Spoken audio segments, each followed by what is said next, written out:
Atención, oyentes de RCR 750. Les presentamos Si yo fuera presidente, una serie de ediciones especiales dentro de nuestro programa insignia Aquí se habla libertad. En cada episodio exploraremos la imaginación y las ideas de líderes destacados, personalidades y ciudadanos comunes, mientras se adentran en el papel más importante de la nación, la presidencia. Imaginen tener el poder de tomar decisiones, enfrentar desafíos y cambiar el rumbo de nuestra sociedad. En Si yo fuera presidente, nos sumergiremos en propuestas audaces, políticas innovadoras y soluciones valientes, desde temas de economía hasta educación, justicia social y más. Exploraremos el vasto potencial de nuestras voces y visiones en busca de un futuro mejor. No se pierdan esta serie especial. Únanse a nosotros en Si yo fuera presidente y descubramos juntos cómo convertir nuestros sueños en realidad. Aquí se habla libertad, en RCR 750, siempre llevándoles las ideas más provocadoras y las conversaciones más apasionantes. No se lo pierdan. Bienvenidos a Si yo fuera presidente, una serie especial dentro de nuestro programa Aquí se habla libertad.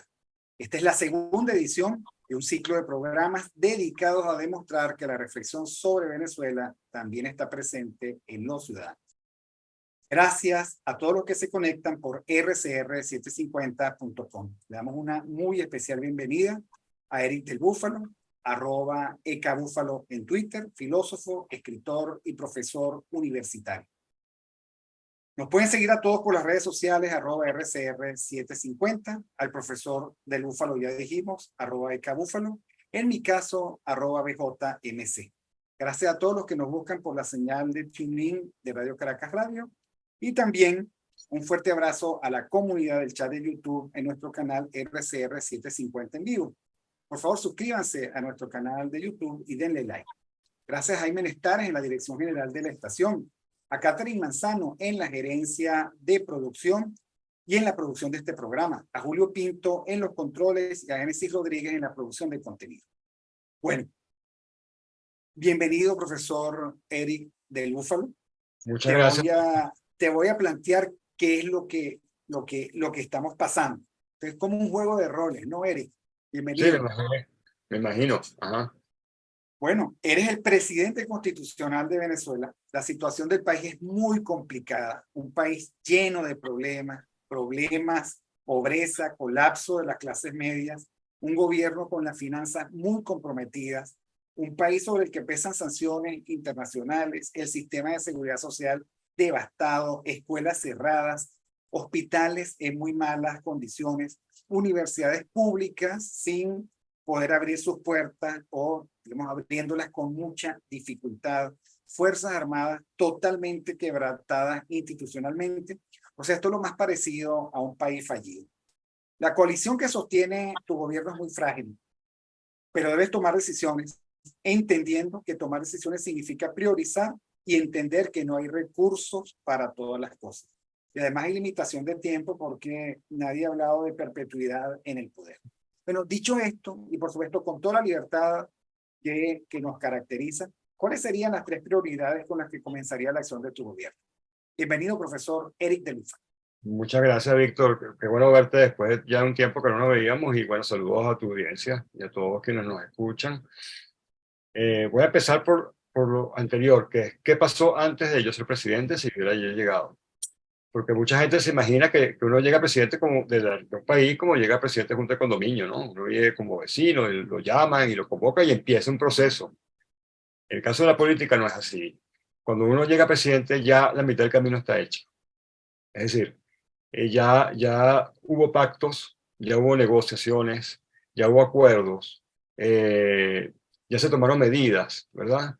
Y realmente llegar a la presidencia es como la mitad del camino, ¿no? Así como empieza la Divina Comedia, ¿no? En el medio del camino, ya es un medio del camino, no es un inicio.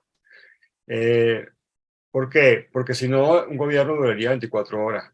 Es decir, recordemos que un Estado, esencialmente, es decir, yo que soy muy realista, ¿no? Tengo una visión muy jovenciana, muy realista de la política.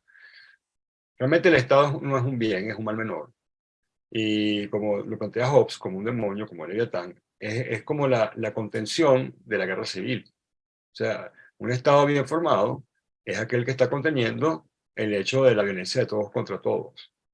Es un pacto que asume que hay un conflicto en la sociedad muy grave. Como diría Santo Tomás, es un mal menor, no es un bien en sí mismo. ¿Okay? Entonces, como mal menor, ya uno ha tomado medidas antes, ya uno sabe eso, ya uno ha apaciguado ciertos conflictos, ya se ha armado, ya tiene apoyos militares, económicos, de intelectuales, académicos, o sea, ya ha ganado la mitad de la batalla. Claro, porque Pensé, si no, no puedes ganar, ¿no? O si no, no, no puedes llegar, simplemente. no pasa de ser electo a ser nominado, o sea, de ser electo a ser, ¿cómo se llama? Investido, no llegas, no pasan esos 2 meses, no llegaste. Cualquiera te puede tumbar porque hay un conflicto de intereses reales que te va a tumbar. Es decir, el Maquiavelo lo muestra muy bien. O sea, un líder, un rey, un príncipe, un presidente, no importa la figura del sistema político, es alguien que tiene enemigos en todos lados. O sea, no es eh, alguien que va a proponer algo para un club, para un condominio. No. Aquí no se trata de propuestas o de buenas intenciones, se trata de administrar la guerra civil que implica la sociedad. Así es. Entonces, bueno, ya dicho esto, pues si yo llegué a ser presidente, es porque ya yo logré ese pacto, si no, jamás lo haría porque sería como un Savonarola. Con buenas intenciones, lo que voy a hacer es azuzar y acelerar un conflicto que está latente en la sociedad. Que fue la Ahora, destrucción parte de la dificultad que yo veo en Ujú. este juego de roles es que a ver, los posibles y potenciales interlocutores de esos consensos son parte de una inmensa bancarrota moral. Así O sea, uno es. lo ve en lo poco y uno lo ve en lo mucho. O sea, uno no logra verles a ellos algún altruismo de Estado que permita el pensar que ellos son socios confiables. O sea, somos el experimento perfecto de Maquiavelo en ese Así sentido. es. Por eso que yo te digo, si yo soy presidente es porque yo hice algo, algo que ni siquiera ningún candidato de la oposición se le ocurrió, que es negociar con el embajador ruso y el embajador chino, no nada más con el Departamento de Estado. O sea, que ese es un gran problema, ¿entiendes? O sea, yo si voy a ser presidente, yo tengo que ver cómo yo controlo los poderes reales, fácticos. La presidencia no es un concurso de belleza, no es un concurso de mi simpatía. Se puede decir así porque, bueno, hay gente que necesita como ese discurso, digamos, moralista, ¿no? De la política, pero es que es decir, lo político y lo moral son dos ámbitos distintos. Yo sí pienso que lo político tiene que estar, digamos, subordinado a lo ético, como decía Kant, pero no puedo hacer depender lo político de lo ético siempre, porque entonces caigo en lo peor, que es en la anomia, es decir, en el desastre absoluto, en la falta de ley, en la falta de reglas, que es lo que vive Venezuela. Por ejemplo, hay mucha gente que es profesora, hay varios candidatos, pero no quiero nombrar, hoy no te voy a nombrar ningún nombre particular para no caer en la anécdota, porque la gente se queda en la anécdota, ¿no? Pero hay por ahí un profesor que fue rector del CNE, que es una persona decente, que es una buena persona, que es el tipo de persona que uno invitaría a su casa, ¿sí? A comer y que incluso con su familia. Pero esa buena persona no necesariamente es un buen presidente. Y hay buenos presidentes que yo jamás dejaría cerca de mis hijos, pero que yo sé que son los que son. Tenemos que hacer, esa es la primera visión. Entonces, si yo fuera presidente es porque, y de hecho yo no estoy en ese ámbito porque a mí me cuesta, ¿no? Tengo un alma un poco ingenua de poeta, etcétera, pero es porque yo sí súper negociar con poderes reales. ¿Okay? Entonces, la primera respuesta es que llegue ahí. Ahora, ¿qué haría después que yo logre ese pacto? Significa que ya yo, de algún modo, tengo control sobre las Fuerzas Armadas, ya yo negocié algo con las Fuerzas Armadas realmente, ¿verdad?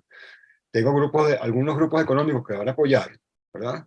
Para controlar la economía, porque yo puedo tener muchos buenos ministros, con muchas buenas ideas, ¿no? Y puedo tener ministros que estén en el Banco Mundial, ministros que estén en Harvard, etcétera.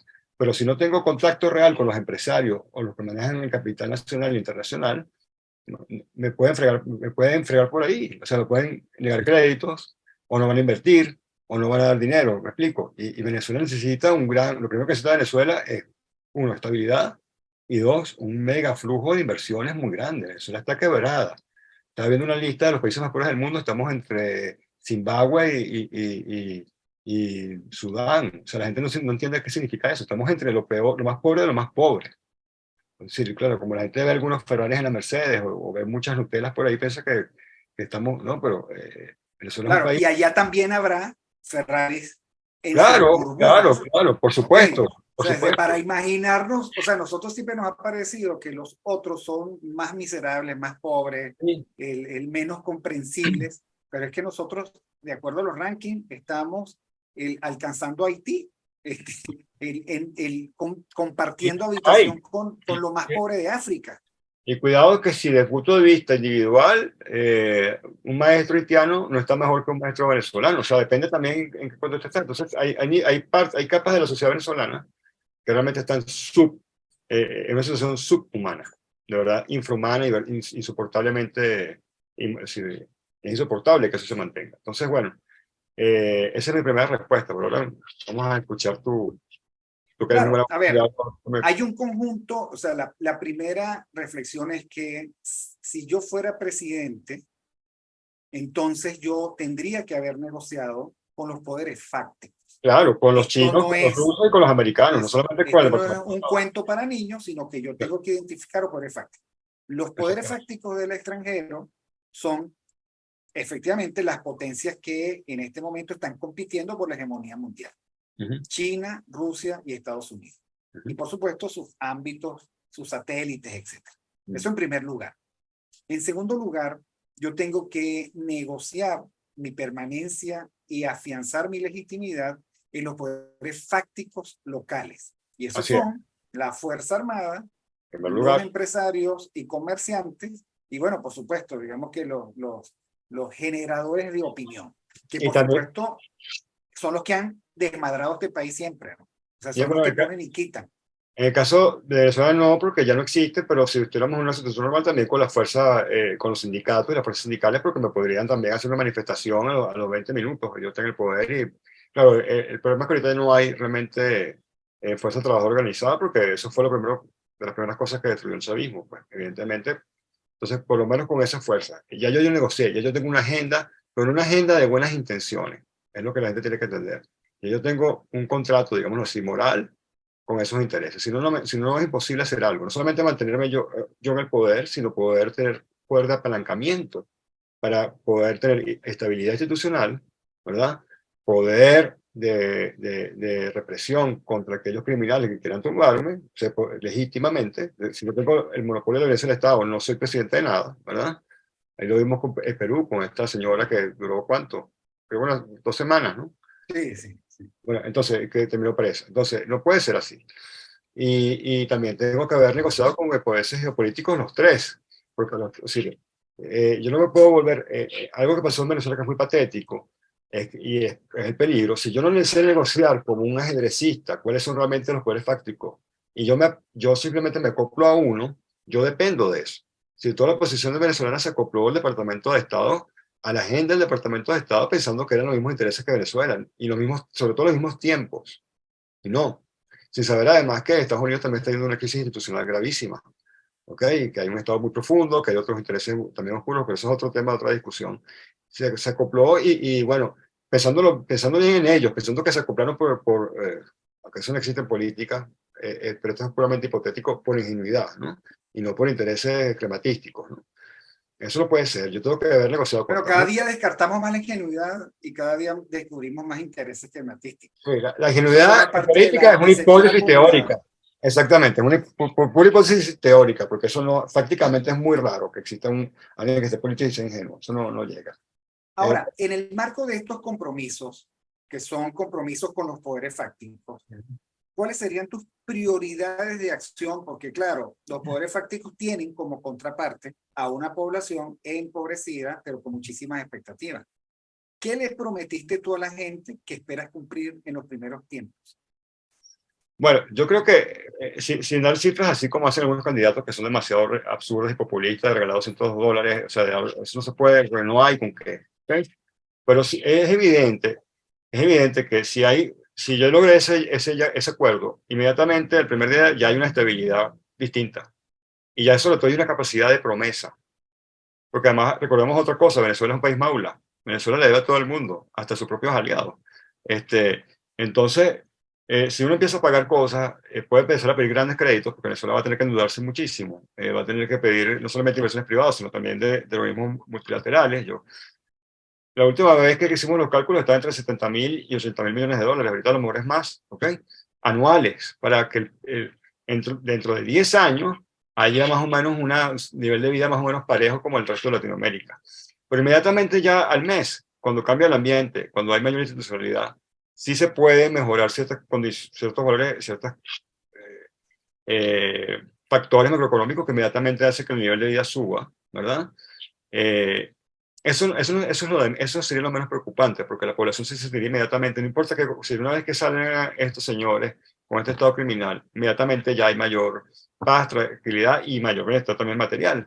El problema no es tanto en ese plano, sino en el plano de la estabilidad del poder, como te repetía, y la posibilidad de hacer cosas reales sin que te saboteen en el proceso.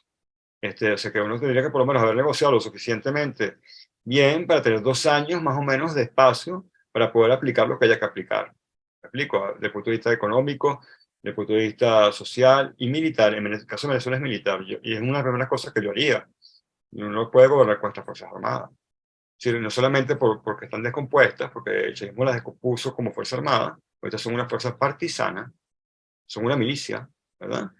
Además, dentro de esa milicia hay muy pocos elementos que queden rescatables, pero además, desde el punto de vista de sus bases, está descompuesta porque son alcabaleros, es decir, hay un conjunto de cosas que barruntan lo criminal, digamos. Entonces, mantener a esa gente ahí es mantener un estado criminal. Entonces, para eso necesitas además mucha fuerza también de desmantelaje, así que también implica fuerza, digamos, de fuego, de física, de ejercer el monopolio legítimo de la violencia para aplicar esas cosas. Entonces, el plano militar es de las primeras cosas, el plano institucional es la segunda. La gente se olvida, una cosa muy importante, más que el problema político, en Venezuela tenemos un cataclismo jurídico, judicial.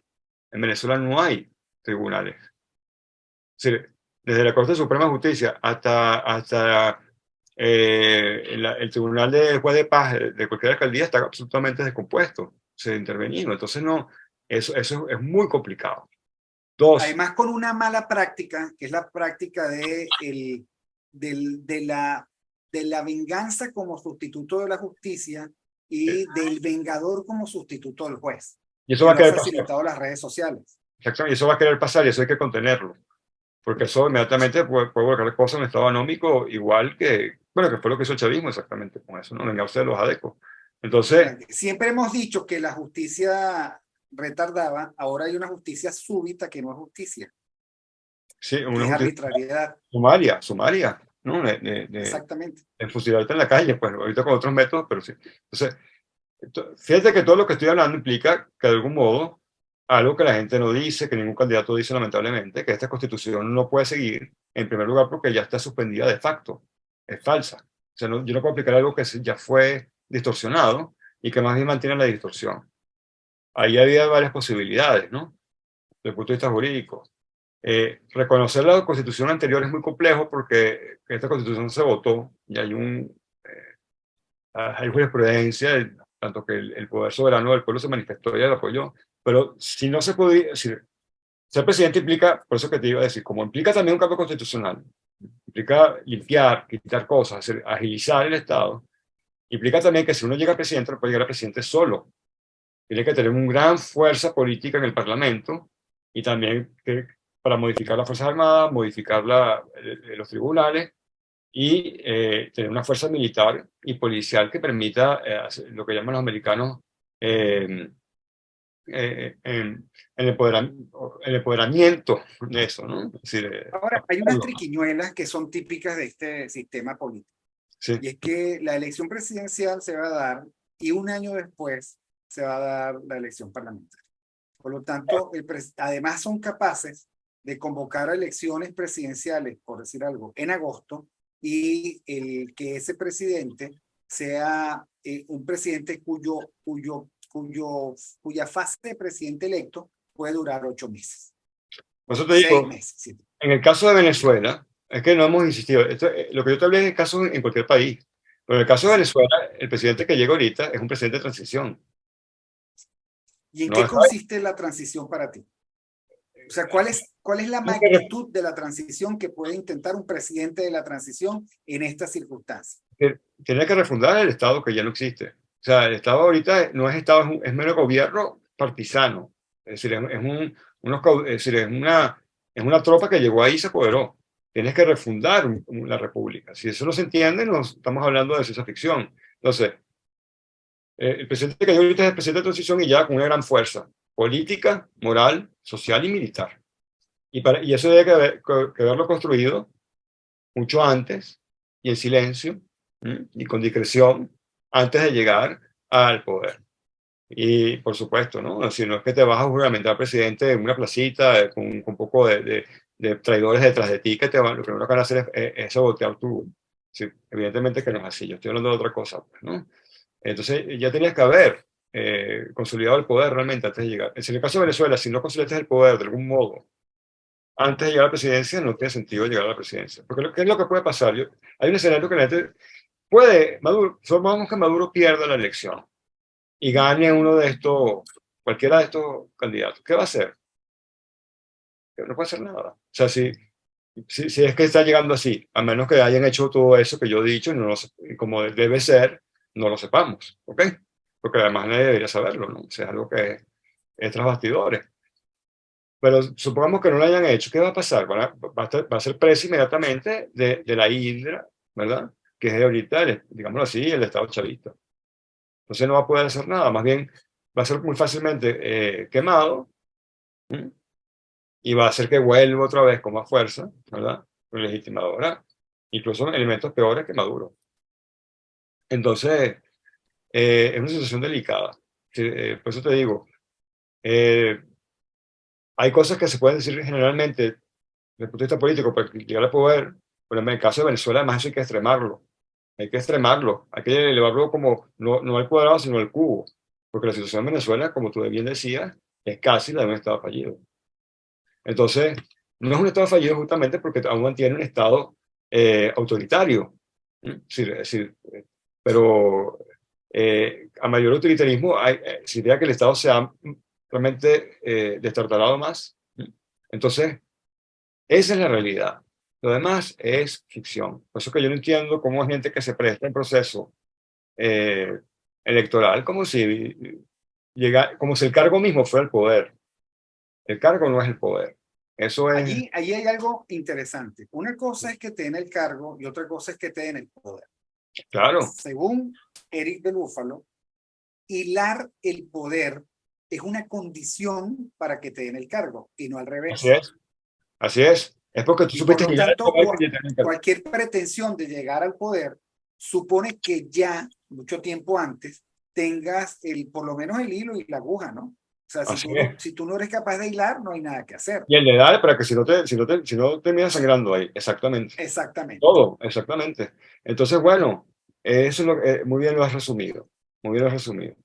Ahora, puede ser, partiendo haciendo teoría, ¿no? Estamos aquí haciendo juegos, como dices tú, de roles, que alguno de estos candidatos ya haya hecho eso. ¿Ok? Pero, por la forma en que se manifiestan las cosas, yo no lo siento. Porque siento que hay unas repeticiones, hay unas compulsiones que ya hemos visto muchas veces en Venezuela. O sea, que me Y dan a sobre entender. todo lo que es difícil de sentir es el poder. O sea, a ver, uno puede ver popularidad, uno puede ver simpatía, uno puede ver respaldos, pero lo que uno no tiene claro es si eso es un equivalente en un estado como el que nosotros vivimos, un equivalente de poder que se acumule y que permita, por lo tanto, tomar el cargo y tener capacidad de tomar decisiones. Así es. Un síntoma de que eso exactamente lo que tú es cierto, es que si realmente se estuviese ya hilando el poder atrás, ya tendríamos un solo candidato. Otra vez dos, uno que es el de verdad y el otro que hace como el posible, pero sería todo muy armonioso y ya sabíamos que hay uno de esos que va a ser el candidato. porque ya tendría la masa crítica detrás de él, ya todo el mundo sabría que ese es. Pero lo que vimos, por ejemplo en la central hace poco, ¿verdad? Es que, y lo que yo sospecho, es que los mismos candidatos de oposiciones se cayeron a cuchillo, ¿te das cuenta? Entonces, eso es un síntoma de que no se ha hilado ahí. Porque si se hubiera hilado ahí, ya habría un solo nombre, ya todo el mundo estaría hablando de esa persona. Claro, ahora, la moraleja, o sea, a mí yo tuve la oportunidad de estar, me imagino que tú también, en los pasillos de la universidad el día de las elecciones fallidas, y a mí me causaba muchísima tristeza, pero también muchísima perplejidad la capacidad de derroche de la dirigencia de nuestras instituciones. La universidad estaba llena, la gente había ido respondiendo a la solicitud de ir a votar, y sucede que algún dispositivo falló, no sabemos si fue un disparo en la rodilla, si fue un harakiri, si fue que, pero no pudieron hacer unas votaciones que podían ser tan simples como uno se las puede imaginar, o tan complejas como ya se las propusieron y al final no las lograron. Pero sin querer hacer ninguna comparación indebida, a mí me parece que esa experiencia de ese día tiene muchas moralejas. Porque al final uno tiene que saber cómo está el cuerpo social, que está dispuesto a aguantar. Por ejemplo, la gente aguantando de todas las edades, gente también muy anciana, profesores muy viejos, egresados muy mayores, 4 o 5 horas. En eso nos hemos convertido, en tejas que aguantan, ¿no? Que aguantan sol, que aguantan lluvia, o sea, que sin esperanza alguna se plantan allí a ver qué pasa. Y al final, digamos, es el engranaje institucional el que no funciona, ¿no? Bueno, eso es muy triste, pero es más triste aún porque tú ves que hay mucho anhelo en la sociedad, un cambio, y hay un absoluto divorcio del deseo, digamos así, popular, ciudadano, de lo que enuncia, articula y se produce a nivel de aquellas personas que son su representación, sea en la universidad, sea en el país. Y por eso te digo, ese es otro síntoma que a mí me da a entender que ese ejercicio de Ariadna, de haber hilado bien los hilos del poder antes de lanzarse siquiera candidato, no se ha hecho ese trabajo. Por eso que soy pesimista. Justamente, porque son muestras muy buenas de que no ha ocurrido eso. Si no, no estuviera pasando. Hubiese ganado un candidato, hubiese habido una fiesta, o sea, por unas planillas, no, en la central además, que no es un país, ni siquiera es una alcaldía, no son millones de votos, ¿no? O sea, hay que ver la escala de eso, ¿no? Absurdo. No, y hay que ver la escala también de las excusas.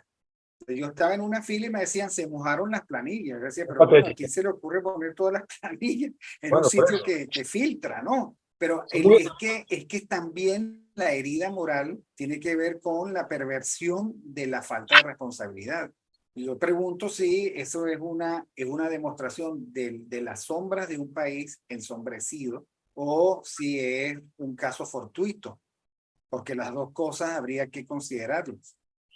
Mira, yo no sé, ya cuando hay tanta torpeza sistemáticamente, y ya yo no asumo la torpeza, y ya yo asumo que hay una intención deliberada de que las cosas no se den.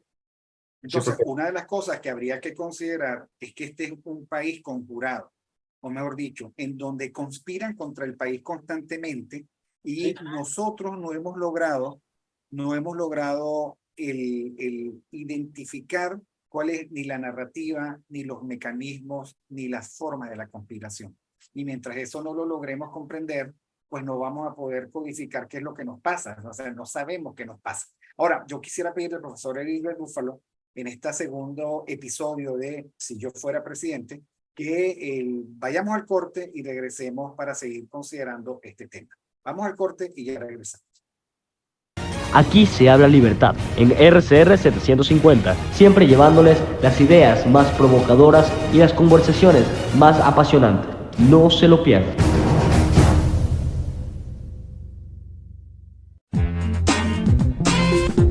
Yo creo que los políticos responsables proponen ideas y dicen que son de ellas y convocan a la gente a hablar de su idea. Me parece de muy mal gusto cuando la idea empieza a decir, bueno, esto no es mío, es de Venezuela. Eso significa que fracasó.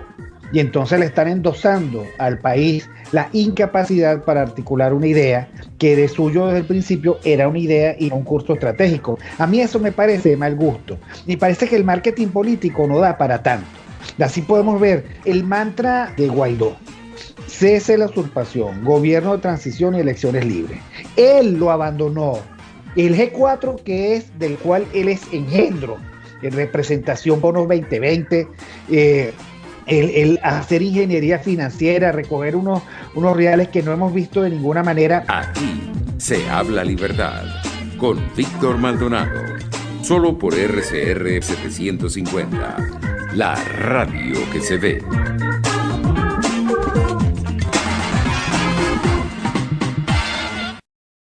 Ellos sí que no saben nada. Y así nos va. El espacio donde se tocan los temas más candentes de interés político y nacional. Y así nos va. En este programa, la picardía y el humor inteligente son los protagonistas. Pura cabilla. Lara y Hernández descosen y revelan los secretos más oscuros del acontecer político. Y así nos va. De lunes a viernes a las 4 de la tarde. Por RCR 750 AM. RCR 750 AM. Porque lo bueno une. Aquí se habla libertad, en RCR 750, siempre llevándoles las ideas más provocadoras y las conversaciones más apasionantes. No se lo pierdan. Bueno, continuamos con este segundo episodio de Si yo fuera presidente, esta vez con la gratísima compañía del profesor Eric del Búfalo, filósofo y escritor, profesor universitario. Lo pueden conseguir en Twitter por @ecabúfalo, también por Instagram tiene el Eric del Búfalo, lo pueden conseguir. Y bueno, estábamos conversando de que finalmente hay una diferencia entre llegar a Miraflores, abrir la puerta y tener poder suficiente para mantenerse. Una cosa es el cargo y otra cosa es el poder. Así es. Y que por lo tanto lo que se necesita es acumular poder, y esa acumulación del poder requiere, digamos, interlocución inteligente. Y parte de la inteligencia es el tema de las negociaciones secretas casi, pues, de la prudencia en el estado del arte de las decisiones, y no ir, por supuesto, al primer periodista a contarle, bueno, ya estamos haciendo esto, ya estamos haciendo lo otro, y mañana tengo la cita con quién, y no te preocupes que el sábado vuelo para tal lugar, y me dijo, no, la política siempre ha tenido dimensiones de su acción secretas que aquí, lamentablemente, hace tiempo que no se respetan. Ahora, Así es. el llegado, hay algunos temas que si el gobernante tiene prudencia, debería por lo menos tener en el escritorio. En primer lugar, el adeudo que tiene en la transición el primer gobernante sobre los temas de la verdad, la justicia y la responsabilidad. ¿En qué momento y cómo hacerlo podría ser importante o no importante? Simplemente hay que pasar agachado y esperar un mejor momento. ¿Qué podrías decir? Bueno, exactamente. Una pequeña precisión, porque cuando hablamos de tejer los hilos del poder, los arcana imperi, que decía Carl Schmitt, los misterios del poder, más que los secretos, los misterios, que son, o sea, uno realmente sabe que necesita fuerza y que el poder como tal es misterioso desde un punto de vista. No es un conciliábulo para estafar a la gente. Y tampoco es acumular fuerza en el sentido que un candidato sí te puede decir que era simplemente tener apoyo del pueblo. No, es articular una plataforma. En un país normal, prudente, en un país como Venezuela, clandestino, ¿verdad? De potencia, de poder real, para llegar a mantenerse, y no solamente llegar a mantenerse, sino llegar a mantenerse y poder actuar y transformar, que también va a implicar muchas resistencias, porque en Venezuela hay un estado profundo chavista. O sea, no solamente son 5 personas, o sea, hay una estructura muy muy profunda y muy corrupta y muy asentada. Esas son cosas hay que tenerlas claras. En tercer lugar, tú me hablas de la justicia, la acción y la responsabilidad. Por supuesto, Venezuela es un país hundido. Lo primero que hay que atender es cómo sacar de la emergencia a la gente. Ahora, para eso necesitas mucho de, o sea, lo primero que necesitas, hay tres niveles de la existencia humana que no se pueden descartar: el material, el mental, el psíquico y el espiritual. Tú tienes que atacar esos tres niveles a la vez, y eso es a la vez, no que es uno después del otro, porque tú no puedes, o sea, tú puedes atender el alma, pero te mueres de hambre, no, o puedes atender cosas espirituales, pero si estás muriendo de hambre, olvídate. Entonces, es a la vez. Que tienes que conseguir que entren grandes flujos de inversión en Venezuela. Tienes que demostrar que estás asentando el país desde el primer minuto, ¿verdad? Y no lo vas a hacer simplemente reformulando las instituciones, tienes que tener gente muy proba a tu lado que demuestre eso desde el primer minuto, ¿verdad? Y también, desde el punto de vista espiritual, tienes que siempre brindar un proyecto claro hacia dónde va el país a mediano, por lo menos a mediano plazo. Porque la política de verdad se hace por generaciones. O sea, yo junto hacia la próxima generación, es como un padre a sus hijos, no es de 6 meses. O sea, yo puedo durar 5 años en el poder, que es lo que uno debería durar, pero la visión de esos 5 años apunta hacia toda una generación, ¿verdad? Es como un padre que está pensando, tiene unos hijos pequeños, pero él ya está apuntando, bueno, ¿cómo va a ser yo para pagar la universidad a mi hijo? O sea, él ya está pensando en eso. Claro. Entonces, tiene que atacar esos tres niveles y eso tiene que ser a la vez.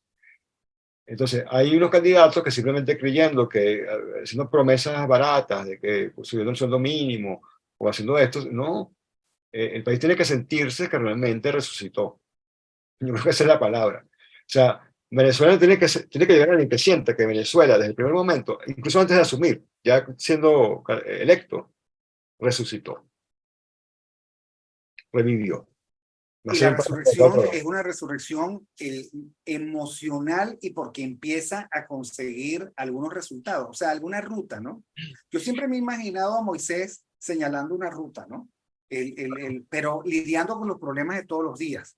Claro. Siempre me ha conmovido el último discurso de Luther King, ¿no? Ese que lo voy a ver desde la cima de la montaña y probablemente yo no lo comparta con ustedes, pero lo veo. O sea, hay una señal de esperanza que hemos perdido. Hemos perdido los códigos que nos dan señales de esperanza. Así es. Y en eso, digamos, hemos destruido cualquier credibilidad con los políticos. Entonces, el primer compromiso para ti en tu gobierno sería reconstruir los códigos de la ruta de la esperanza. Sí, no voy a usar la palabra esperanza porque ya se masilló. Más bien de la ruta clara de un destino, de una tierra prometida. O sea, Moisés se tardó 40 años, 40 años, se nos fueron 4 meses, ¿no? Fueron 2 generaciones, y en esa época de 3, ok, si vamos a los tiempos, entonces, pero la gente, ¿por qué seguía? Porque sabía que estaba avanzando. Entonces, todo cambia, aunque yo gane simplemente $5 más el primer día, que yo sepa que yo voy a ganar 10 el próximo y que yo sepa sobre todo que mi hijo va a tener una escuela y va a tener trabajo y no va a tener que cruzar el Darién, ¿verdad? Ya eso cambia, eso es lo que cambia espiritual, ya se cambia completamente la vibración con la cual el país se va a mover, la voluntad de moverse. Esto es un país sin voluntad, tú lo ves. Si la gente tú me hablas del entusiasmo que viste en la central, pero es un entusiasmo como ciega, no es verdaderamente, no hay una voluntad y hay como una esperanza. Por eso que yo hago la diferencia. Hay como una. Algo así como que yo me presto para, y la gran decepción es cuando ese para no se logra. No, y una cosa es eso, y otra cosa es yo moverme en la misma dirección que el gobernante, porque sé que él va hacia donde yo quiero ir. ¿Me explico? Ahora, hay un gran desafío que es la construcción de verdaderos consensos. Hasta Sí. ahora, y esta es mi opinión, los consensos se dan bueno, algo así como que entre pretensiones de cada uno de los líderes de que los consensos giren en torno a ellos, o sea, a su persona. Porque la verdad es que uno no nota ningún acuerdo propositivo. Es más, ellos intentan hacer gala de diferenciarse. ¿Okay? Si alguien dice el micrófono es redondo, dicen, bueno, el mío va a ser cuadrado, ¿no? Yes. Casi que por lujo. Ahora, ¿cuál es la condición espiritual y política que nos permita superar esa barrera o esa costumbre de toda la vida para construir consensos sobre una ruta larga que además debe estar fundamentado en decir la verdad y no seguirle mintiendo a la gente. Ok, ahora bien, el consenso también viene, tampoco es el primer lugar, el momento. O sea, viene antes de llegar al poder, pero antes del consenso viene la consolidación de lo que Junger llamaba una estructura orgánica, que te permita consenso porque la gente va a querer adherirse a ella, porque sabe que ahí hay poder de verdad, que hay poder material, que hay poder de fuego y que hay poder espiritual. Entonces, eso es lo que produce consenso, que la gente quiera adscribirse a tu propuesta. No que yo negocie mi propuesta, bueno, tú me das esto y yo te doy esto. Eso no funciona así. Eso funciona con que hay un grupo suficientemente fuerte, que no tiene que ser la mayoría, puede ser pequeño en origen, pero que va aglutinando en torno a ello porque la gente desea adscribirse a ese grupo. Entonces, por eso que soy muy pesimista, porque yo no huelo que ningún candidato que los que están ahorita haya podido hacer eso. Más bien lo veo todo bajo el redil de lo que quiere el chavismo, ¿no? Entonces, lamentablemente es así. Ahora, tal vez hay algo que se está tejiendo adentro que ni siquiera está en estos candidatos que estamos viendo, sino otras personas que sí. Porque eso también pasa, ¿no? No todo es visible. No todo es visible, eso también hay que decirlo. Ahora, cuando uno se plantea, digamos que una opción invisible, uno también está dándole un chance a una jugada no necesariamente dada dentro de la ortodoxia democrática, ¿no? Porque la cancha es esta. Si Bueno, ocurre en algo fuera de Venezuela la no hay cancha, ortodoxia democrática, ¿no? En Venezuela estamos muy lejos de cualquier ortodoxia democrática, eso estamos claros, ¿no? Es que ese privilegio ya no existe. efectivamente, pero hay una simulación como si fuese esto una democracia. Eso La es lo que gran es. pregunta es si eso forma parte de una ilusión que nos mete a nosotros en un laberinto en donde vamos a seguir perdidos toda la vida, o si eso es una jugada con sentido. Yo creo que para el régimen tiene sentido esa jugada. Él necesita esa jugada constantemente, ¿no? Por cierto, lo que hizo con el PSV le va a costar mucho más caro de lo que ellos creen, porque eso, mucha gente afuera dice, bueno, pero ¿cómo es esto? De la propia izquierda internacional, ¿no? Porque eso afecta más a hace más eco, más ruido en muchas partes que en muchas otras cosas, ¿no? O sea, el haber intervenido, invadido, defenestrado al Partido Comunista de Venezuela es una señal de que ellos son más cercanos a Ortega que a cualquier ortodoxia internacional del socialismo, sí, Foro de Sao Paulo, etcétera, etcétera. Exactamente. O sea, sería una cosa que eso no le gusta, por ejemplo, a Lula, incomodaría a Petro, por supuesto, alejaría más al muchacho de Chile, el de Bolivia vería eso con sorpresa, pero lo abrazaría Daniel Ortega diciéndole, oye, eres uno de los míos. Así es. Pero fíjate qué sintomático. ¿Por qué el régimen se toma la molestia de atacar un partido que en el fondo es tan pequeñito como el Partido de Venezuela, que está sin significar? Si el Maduro no se hubiera vengado de las declaraciones que dijo Figueras, nadie se hubiera enterado, hubiera durado la noticia 20 minutos. Eso te demuestra que se están fagocitando, que hay algo adentro que se está reestructurando, ¿verdad? Y que se está carcomiendo a sí mismo. Entonces, fíjate, eso es lo primero que tiene que ver un político. ¿Cuáles son las debilidades reales de mi enemigo? Y empezar a atacar, empezar a tejer fuerza a partir de las debilidades del enemigo.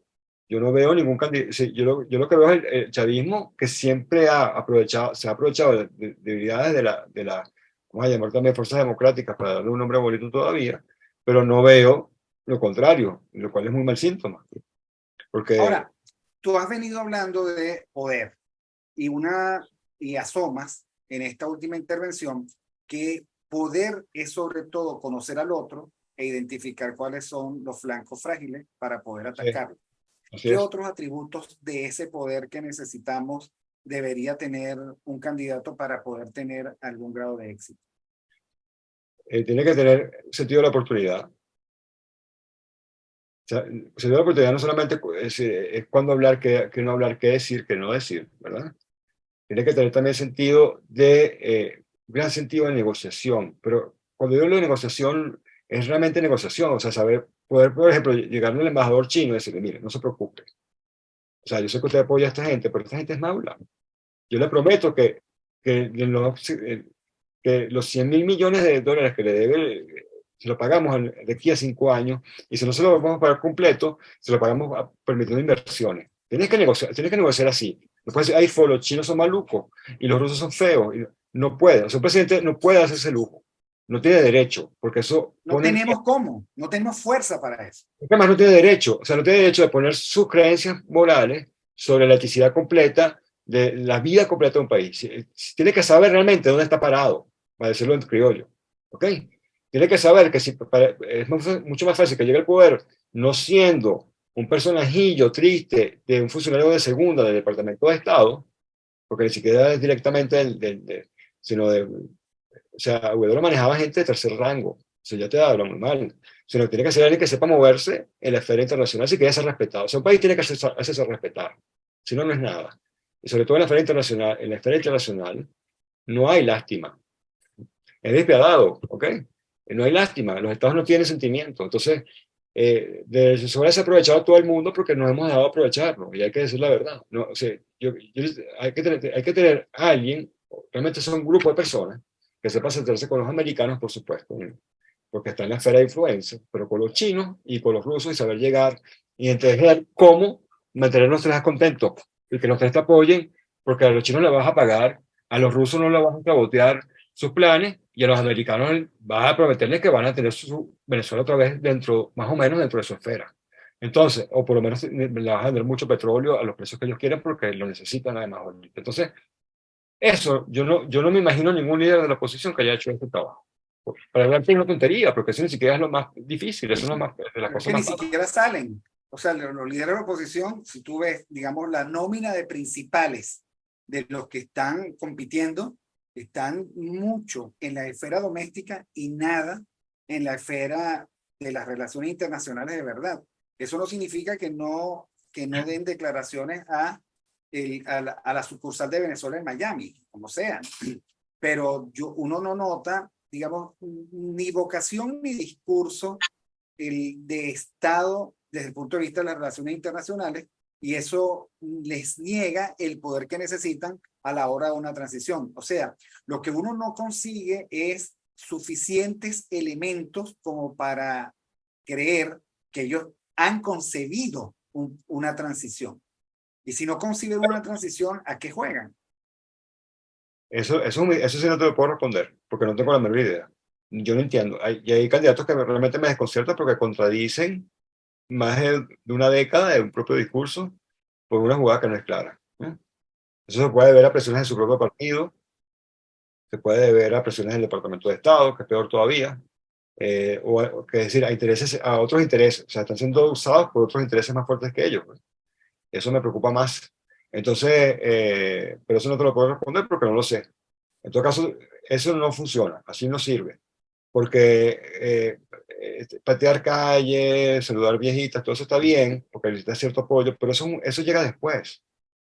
Primero, la sociedad tiene dos niveles. La sociedad tiene nosotros y la que las controlan.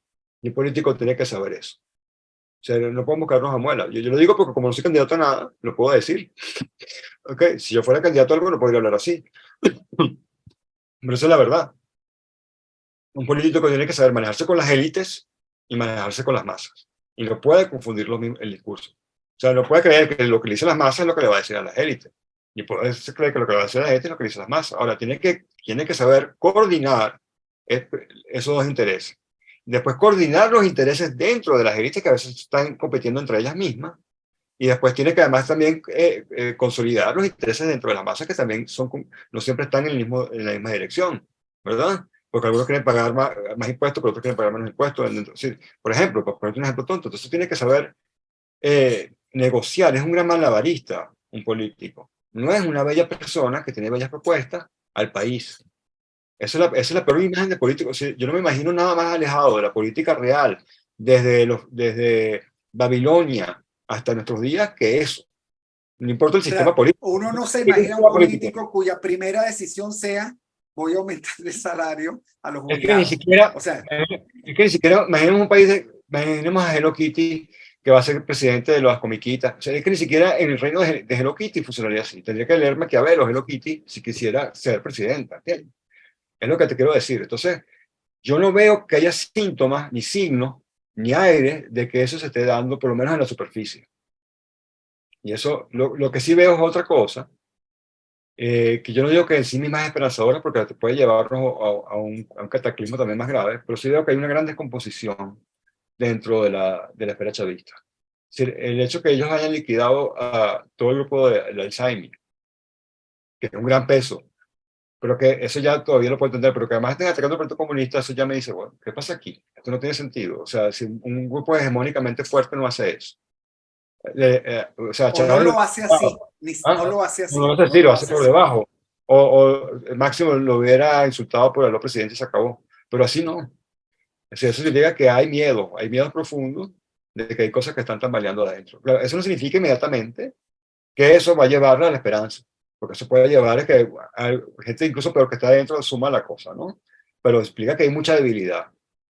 Y lo que me da tristeza es que yo no veo que está sumiendo. Ahora, una cosa que antes que termine el programa, que es peor todavía, es que lo que yo sentí el otro día en la central, es que ahí lo que hubo una conspiración de gente opositora contra ellas mismas porque no estaba interesada en que uno de esos grupos ganara. Eso, es decir, lo que yo vi fue todo lo contrario de lo que estamos hablando aquí. Estamos hablando porque es que tú estás tocando con eso. Algo que es muy importante para mí, que es la ficción de la unidad.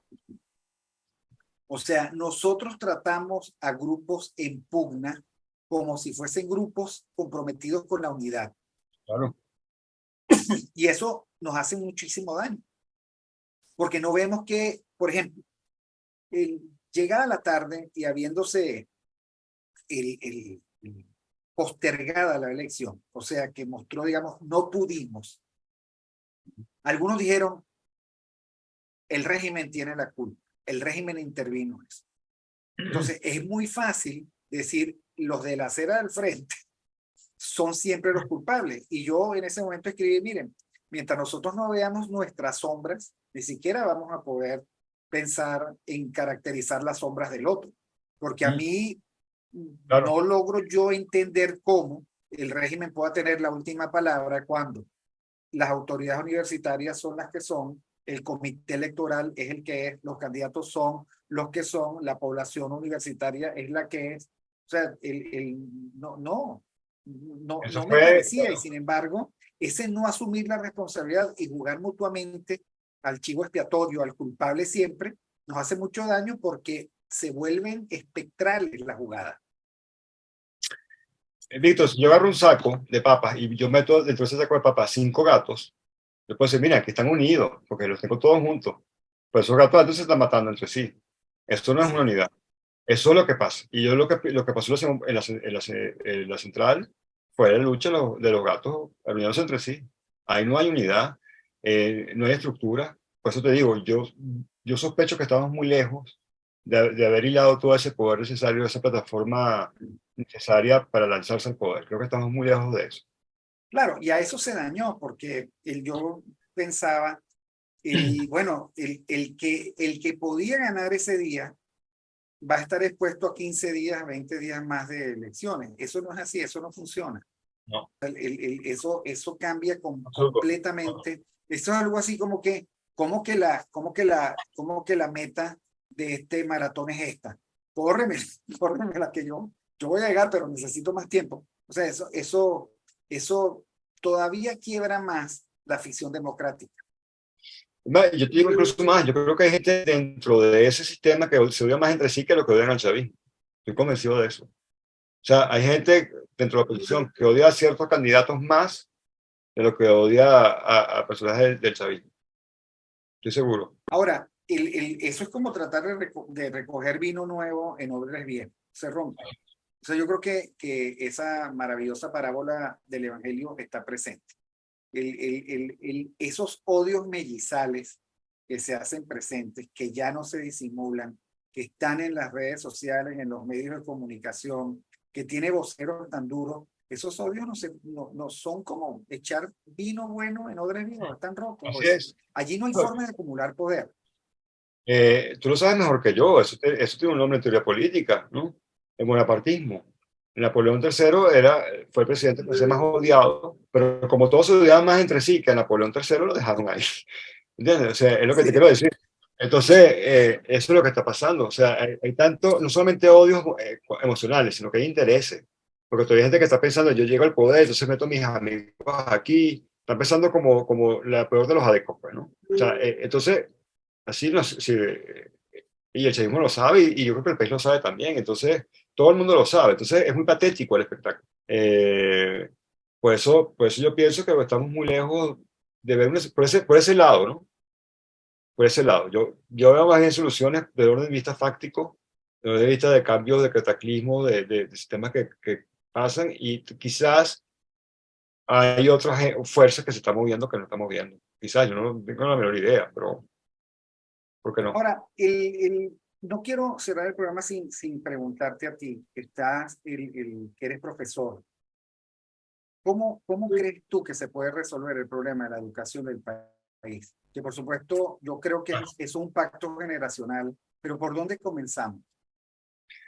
Ok.